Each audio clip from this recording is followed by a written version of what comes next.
속보 일본의 어리석고 무지한 행동이 그들을 비참하게 만들었다.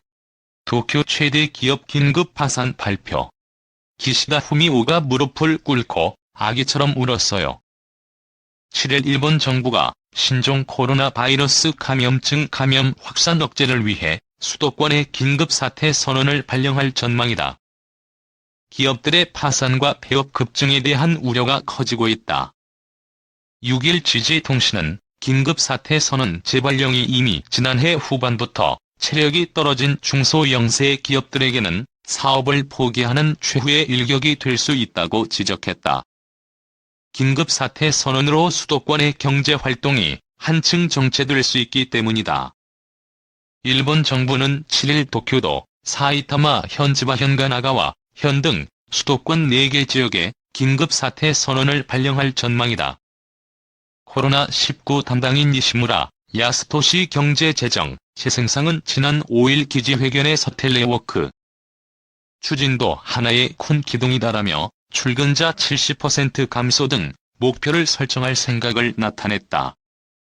요식업 등의 영업시간 단축 제한 등 조치도 한층 강화될 전망이다. 도쿄상공 리서치에 따르면 코로나19 관련 파산은 지난 5일까지 총 892건이었다.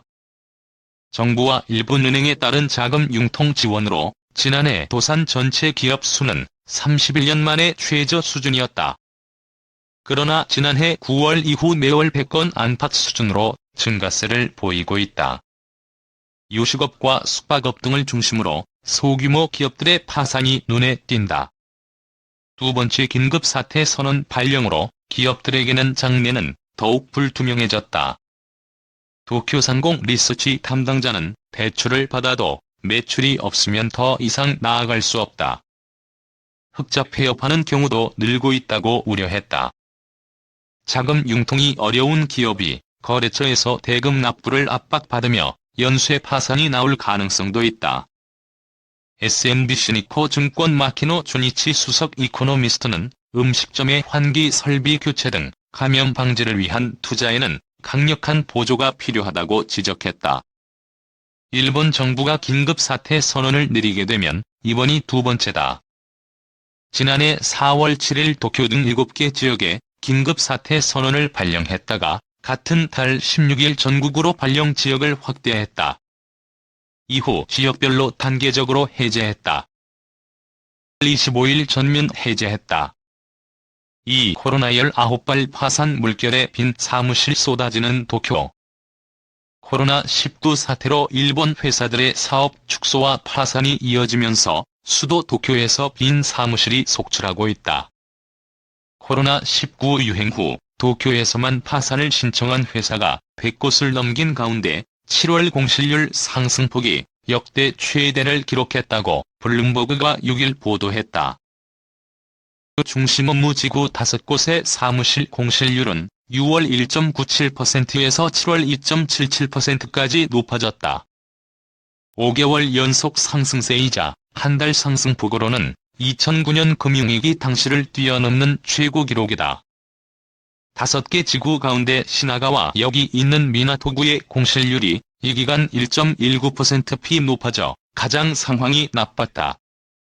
같은 날에는 도쿄에서 100번째 파산 회사가 나왔다는 소식이 전해졌다. 피규어와 캐릭터 굿즈를 만드는 회사 아쿠아마린이다. 앞서 중국에서 납품이 지연되고 있다고 호소했던 이 회사는 코로나19 사태 속에 주문이 급감했다며 결국 파산을 신청했다. 범위를 일본 전역으로 확대하면 코로나19 여파에 파산한 회사가 400곳을 넘는 것으로 집계된다. 도쿄의 사무실 공실률은 아베 신조 일본 총리가 집권 2기를 시작한 2012년부터 7년 동안 줄곧 내림세를 보였다. 그러나 올해 코로나19 팬데믹 여파에 공실률은 다시 가파른 오름세로 돌아섰다. 공실률 하락에도 임대료는 여전히 상승세를 이어가고 있다. 한 평당 평균 23,014엔에 이른다. 3. 도쿄 제2뉴욕된다 우려에 아베 내일 긴급사태 선포할 듯. 아베 신조 일본 총리가 신종 코로나 바이러스 감염증 확산에 대응하기 위해 긴급사태 선포를 내부적으로 결정했다고 일본 언론들이 보도했다. 감염 경로가 불분명한 환자들이 급증하면서 도쿄가 제2의 뉴욕이 될 수 있다는 우려가 커졌기 때문이다. 공식 발표는 빠르면 7일에 이루어질 전망이다. 요미우리 신문에 따르면 아베 총리는 이날 전문가 회의에서 의견 수렴을 한 후 7일 비상사태를 공식 선언할 방침이다. 긴급사태 선언 대상으로는 코로나19 확진자 수가 급증하는 도쿄, 오사카, 홋카이도, 사이타마 등이 거론된다. 아베 총리가 긴급사태 대상 지역과 기간을 정하면 해당 도도부 현 지사들이 외출 자제령 같은 구체적인 조치를 발령한다. 불필요한 외출 자제를 요청하거나 학교, 극장, 백화점, 체육관, 호텔 등의 사용 정지, 행사 개최 제한 요청 등을 할 수 있다.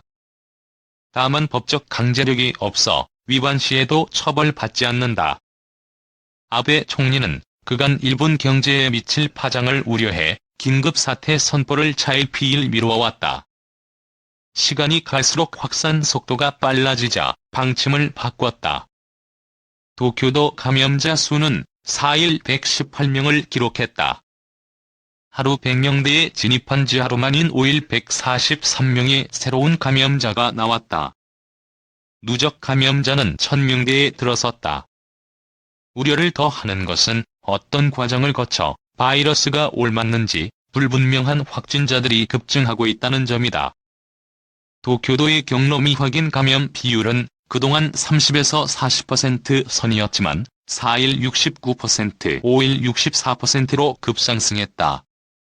일본 보건당국은 가까스로 병상을 확보하고 있지만 현 추세대로 확진자가 계속 늘면 이탈리아나 스페인 등지에서 목격했던 병상 대란이 불가피한 상황이다. 병상 부족에 허덕이는 의료 현장은 긴급사태 선언으로 숨통이 트일 것으로 보인다. 긴급사태 선언 시 정부는 임시의료시설의 토지, 건물을 소유권자의 동의 없이 사용할 수 있다. 의약품과 식료품도 생산, 판매, 수송업자들에게 요청해 정부가 사들일 수 있다. 이들이 응하지 않을 경우 강제 조치가 가능하다. 다만 경제적 손실은 피할 수 없을 전망이다. 미야모토 가스히로 일본 간사이대 명예교수는 긴급사태가 일본 열도 전역에 발령되는 경우 2년 동안 경제적 손실 규모는 약 63조엔에 이를 것으로 추산했다. 2008년 발생한 리먼 브러더스 파산 사태의 1.5배 수준의 충격이다.